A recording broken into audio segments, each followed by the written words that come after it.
Some bus routes only run at night. That's when the strangest passengers show up. Story 1.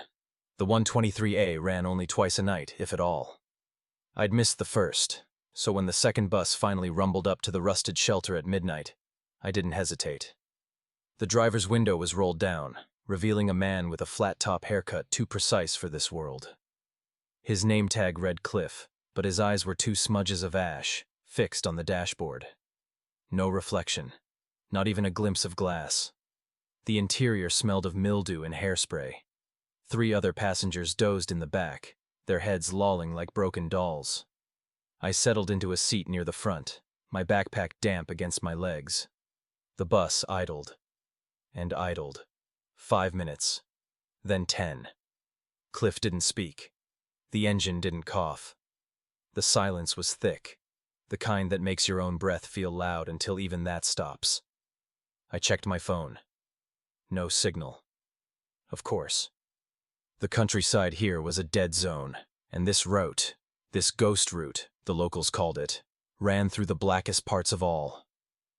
Finally, Cliff shifted. The bus lurched forward, wheels crunching gravel as we left the main road, veering onto a dirt path. My stomach dropped. There were no stops out here. I tapped the glass. No response. The headlights cut through nothing but pines, their trunks bending like they were bowing. Behind me, one of the back passengers stirred. A girl, maybe 16, in a stained school uniform. She turned. Her face was all pale makeup and sunken cheeks, but it was her mouth that made me freeze. Ajar, revealing blackened teeth and a tongue too long, glistening. She winked, not blinked. Winked. The bus shuddered to a halt. No stop sign, no lights, just a clearing. Cliff killed the engine. The girl stood, shuffling past me without touching, her socks silent on the metal floor. The others followed, moving in the same slow, liquid way. I stared at the empty seat beside me. A damp patch remained where she'd sat. I fumbled for the door handle. Locked. The windows fogged over, then clouded with symbols, like scratches in ice. A low hum vibrated through the floorboards. My breath fogged the glass as I pressed my palms flat. Outside, the figures stood in a loose circle, heads tilted back. Their mouths opened, and I swear the trees did too, creaking in a wind I couldn't feel. The lights flickered once, briefly revealing Cliff's face. It hadn't moved. Ever. His uniform was dry, not a wrinkle out of place, even where the girl's sleeve had dragged through mold on the seat.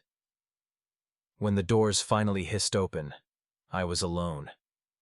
The bus sat motionless, the path behind me intact, as if it had never turned off. I ran. Branches clawed at my arms, but I didn't stop. When the road appeared, my phone buzzed to life. 1 bar. I called 911. No answer. Then, a voice on the line. "You're already home." The house was lit. My window. My mother's silhouette, waving.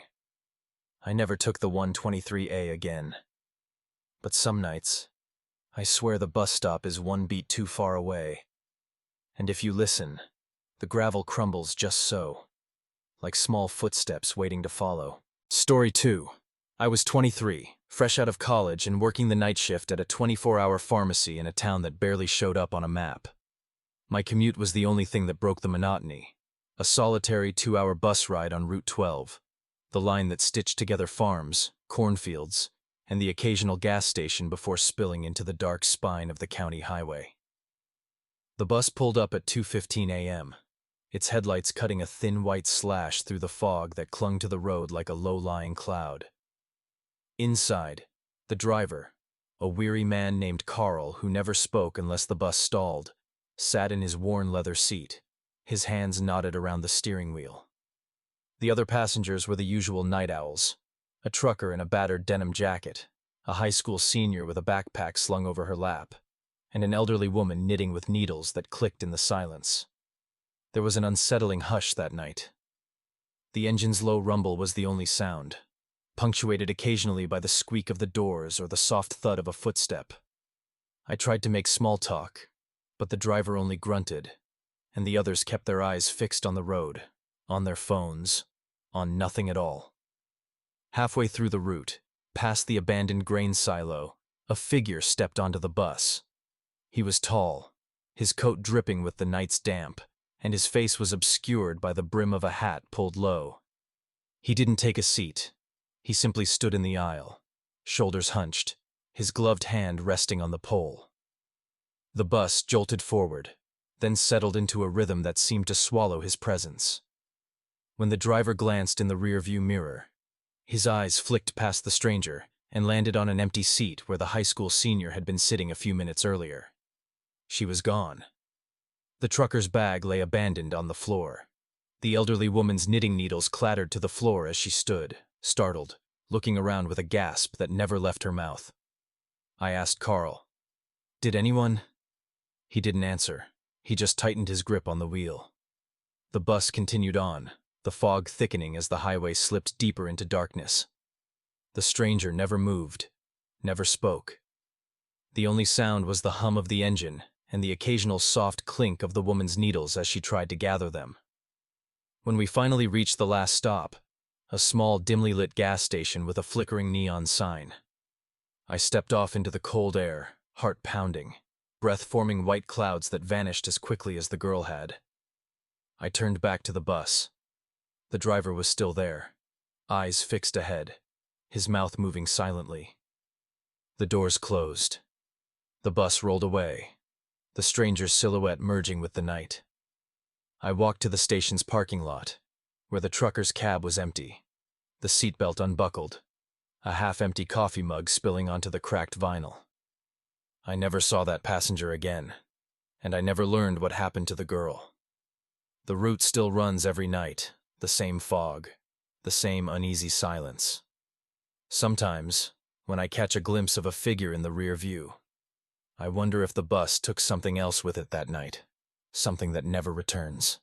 And I've never taken that late-night route again. Story 3.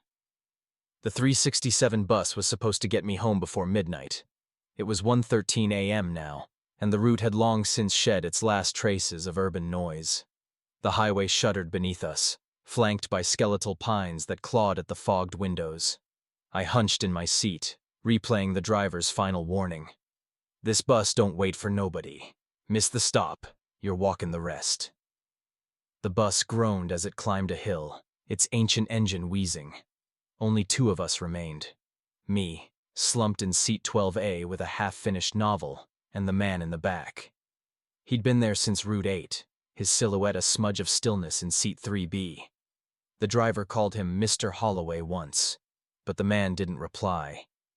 Now, as the bus lurched, I caught a glimpse of him in the window, a frayed trench coat, mismatched shoes, and a face like weathered stone. He didn't move, not when the bus jolted, not when the driver cursed at the dashboard radio. I flipped a page, but the silence thickened. My novel slipped from my hands. In the rearview mirror, the driver adjusted his cap, his eyes never leaving the road.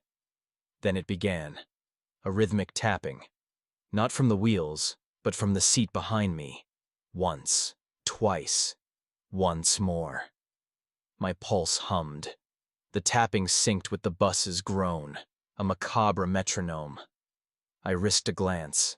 Mr. Holloway's head tilted toward me, his eyes half-lidded. One hand hovered near the seat back, fingers twitching like they were testing the air. I scooted forward, pressing my back against the window. The tapping stopped. He didn't. His head followed me, a slow, deliberate pivot. My breath fogged the glass. He wasn't reflected in the window. Only the seat behind me existed there, empty as a grave. The driver cleared his throat. "You kids mind keeping it quiet back there?" His voice was syrup-thick, unnaturally calm. I opened my mouth to respond, but Mr. Holloway spoke first. "Not a kid," he whispered. His voice was a rustle of dead leaves. I spun around. He hadn't moved. His head was still tilted, eyes still closed. yet the words had slid through the air, intimate as a breath against my ear. The bus hit a pothole. My scream died in a choke. In the rear view, the driver didn't glance back. "Hold on," he mumbled, as if to himself. When I turned, seat 3B was vacant. The trench coat puddled on the floor, a mannequin's legs sticking out. I stumbled up, knocking over my seatmate's novel. The driver didn't slow. "What the hell?" He slammed on the brakes. The bus skidded to a halt. "This your stop?" he asked, not looking at me. I lurched for the door, yanking it open. Wind and rain howled in. No houses, no streetlights, only the dark, bleeding into the pines. "Where's the man? The guy in 3B?" My voice cracked. The driver didn't answer. Finally, he grunted, "Ain't never been nobody back there, kid." I stood on the step, the rain soaking through my jeans. His name was... "You ain't got time for ghosts," he snapped. The engine roared. I ran into the storm, the bus's taillights dissolving into the trees. Behind me, the highway stretched empty. The 367 vanished. I've called the transit company a dozen times. They say no bus runs Route 367. No one named Holloway works for them. But on nights when the fog is thick, I still hear the tapping. Once, in a cafe, a man in a frayed trench coat glanced my way. His eyes were stones. He's looking for his shoes. I'm certain of it.